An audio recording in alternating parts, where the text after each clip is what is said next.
নমস্কাৰ প্ৰিয় দৰ্শকসকল, আহকচোন আজি গুৱাহাটী গ্ৰন্থমেলা পৰিদৰ্শন কৰিবলৈ যাওঁ। এয়া আমি 33তম গুৱাহাটী গ্ৰন্থমেলাত উপস্থিত হৈছোঁহি।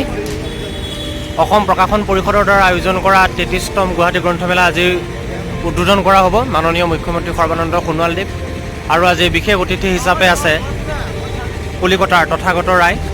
আমি ইয়াতে টিকট কৰিব লাগিব। প্ৰথম টিকট কৰাৰ পিছত এই গেটেৰে সোমাবলৈ দিয়া হ'ব। এনেধৰণে আমি সোমাই যাম।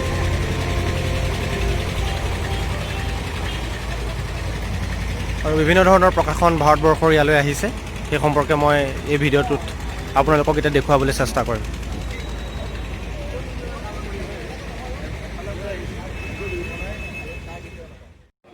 আৰু এই মণ্ডপটো হৈছে অসম প্ৰকাশন পৰিষদৰ মুখ্য কাৰ্যালয়।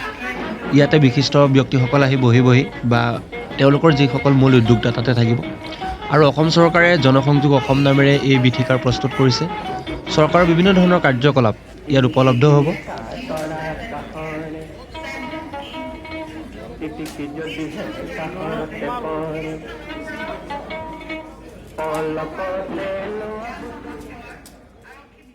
আৰু আজি গ্ৰন্থমেলাৰ প্ৰথম দিন। আজি সন্ধিয়া ঠিক 5 বজাৰ লগে লগে গ্ৰন্থমেলা উদ্বোধন কৰা হ'ব আৰু সৰ্বমুঠ 10 দিনৰ কাৰণে এই গ্ৰন্থমেলা চলি থাকিব। মই যিহেতু আজি প্ৰথম দিনাখনে আহিলোঁ। যিহেতু আজি উদ্বোধন হ'বহে, সেয়েহে কিতাপ পত্ৰ চাবলৈ মানুহবোৰ অহা যোৱা কৰিছে আৰু বিক্ৰীৰ কামটো আৰু আধা ঘণ্টামানৰ পিছত অৰ্থাৎ উদ্বোধনী হোৱাৰ পিছত শেষ হ'ব। এতিয়া এই মুখ্যমন্ত্ৰী আহিব আৰু এইবাৰ যিহেতু বাংলা সাহিত্যৰ প্ৰসিদ্ধ সাহিত্যিক তথাগত ৰায়ক ইয়াৰ মুখ্য অতিথি হিচাপে নিমন্ত্ৰণ কৰিছে, তেখেতো আহিব। এই পৰিৱেশটো আপোনালোকক দেখুৱাবলৈ চেষ্টা কৰিছোঁ মই। ভাৰতবৰ্ষৰ বিভিন্ন প্ৰান্তৰ বিভিন্ন ধৰণৰ প্ৰতিষ্ঠানসমূহ আহিছে।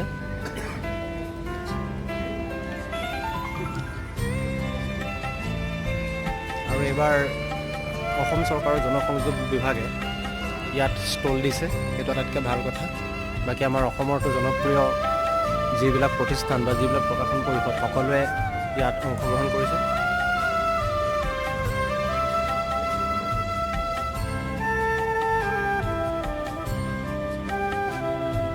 এয়া সাহিত্য একাডেমীৰ আৰু বেণু মিশ্ৰ পুৰণি সভাগৃহ ইয়াত দিয়া হৈছে। ইয়াত বিভিন্ন ধৰণৰ আড্ডা হ'ব। অসম সাহিত্য সভা, প্ৰচাৰ ভাৰতী, বিভিন্ন ধৰণৰ প্ৰতিষ্ঠান আহিছে ইয়ালৈ।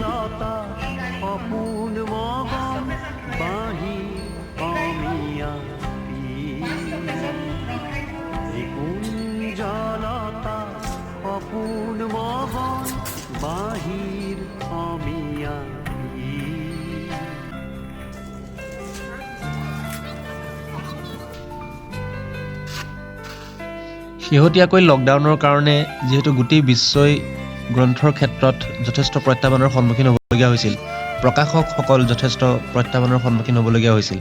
গতিকে আমাৰ অসমৰ দৰে এখন প্ৰান্তীয় এলেকাত গুৱাহাটী গ্ৰন্থমেলা যে অনুষ্ঠিত হৈছে, ইয়াৰ দ্বাৰা কিন্তু প্ৰকাশকসকল লগতে লেখকসকলো যথেষ্ট উৎসাহিত হৈছে আৰু গ্ৰন্থৰ বিক্ৰীৰ যিটো মাত্ৰা সেয়া বৃদ্ধি হ'ব বুলি পুনৰ আশা কৰিব পাৰি। এয়া মই দেখিছোঁ সাহিত্যিক অনুৰাধা শৰ্মা পূজাৰীয়ে কাৰোবাক অট'গ্ৰাফ দি আছে।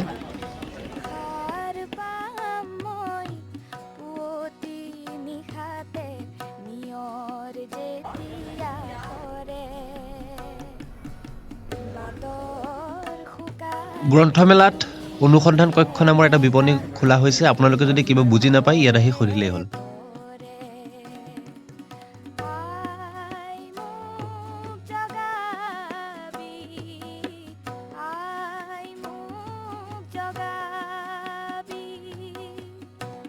এতিয়া গ্ৰন্থমেলাৰ বিপণীৰ ভিতৰৰ ফালে কিছু অংশ আপোনালোকক দেখুৱাবলৈ চেষ্টা কৰিম।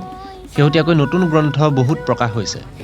গল্প হওক, উপন্যাসেই হওক বা প্ৰবন্ধ সকলনেই হওক, সেইদৰে বহুতো নতুন কেইজন কবিৰ কবিতা প্ৰকাশ হৈছে বা পূৰ্বৰো বহু জনপ্ৰিয় কিতাপ গ্ৰন্থমেলাত উপলব্ধ। গতিকে এয়া কিছু আপোনালোকক দেখুৱাবলৈ চেষ্টা কৰিছোঁ। যদিও আজি প্ৰথম দিন, কিন্তু ইতিমধ্যেই গ্ৰাহকৰ ভিৰ দেখিবলৈ পোৱা গৈছে আৰু ইমান সুন্দৰকৈ গ্ৰন্থবোৰ সজাই থৈছে। আচলতে গ্ৰন্থক লৈ এনেধৰণৰ এটা যি পৰিৱেশ, সেই পৰিৱেশ নিৰ্মাণটোহে কিন্তু আচল কথা। কিতাপ এখন প্ৰয়োজন হ'লে আমি প্ৰতিটো মুহূৰ্ততেই কিনি ল'ব পাৰোঁ, কিন্তু গ্ৰন্থক লৈ এই মেলা সদৃশ যিটো পৰিৱেশ, সেই পৰিৱেশে আচলতে গ্ৰন্থৰ প্ৰতি মানুহৰ যি ধ্যান ধাৰণা সেয়া বৃদ্ধি কৰাত সহায় কৰে।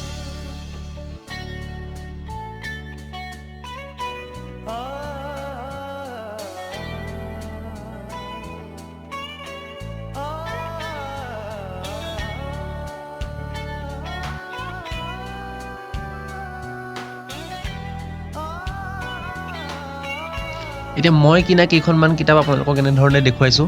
মই কি কিতাপ কিনিছোঁ সেইটো গুৰুত্বপূৰ্ণ নহয়, কিন্তু এই নতুন ধৰণৰ কিতাপবিলাকৰ মাজলৈ যে আহিছোঁ সেয়ে মোৰ যথেষ্ট ভাল লাগিছে।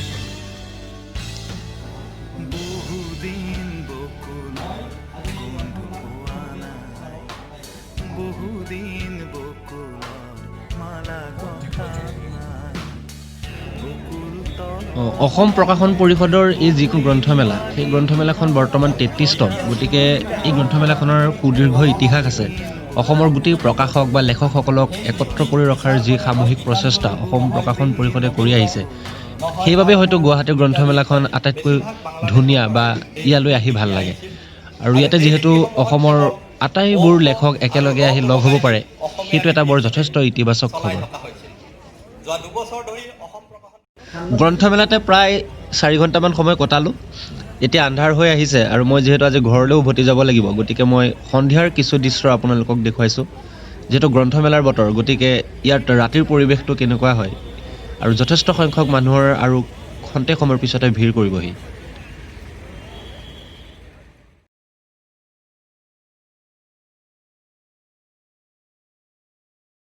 দৰ্শকসকলক জনাব বিচাৰিছোঁ, আপোনালোক গ্ৰন্থমেলালৈ আহি ইয়াত ভাৰতীয় খাদ্য সম্ভাৰৰো জুতি ল'ব পাৰিব।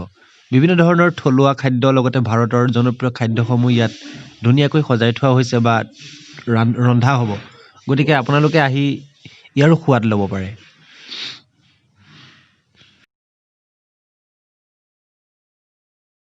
আৰু অৱশেষত মই গ্ৰন্থমেলা ত্যাগ কৰি এতিয়া বাহিৰলৈ ওলাই আহিলোঁ। ইয়াৰ পৰা মই পল্টন বজাৰ ৰেল ষ্টেচনলৈ যাব লাগিব। দৰ্শকসকল, আপোনালোকে নিশ্চয় ভিডিঅ'টো চাই ভাল পালে। আজিলৈ ইমানতে সামৰিছোঁ। পুনৰ অন্য এটা ভিডিঅ'ত আপোনালোকক লগ পোৱাৰ প্ৰতিশ্ৰুতিৰে আজিলৈ বিদায়। ধন্যবাদ।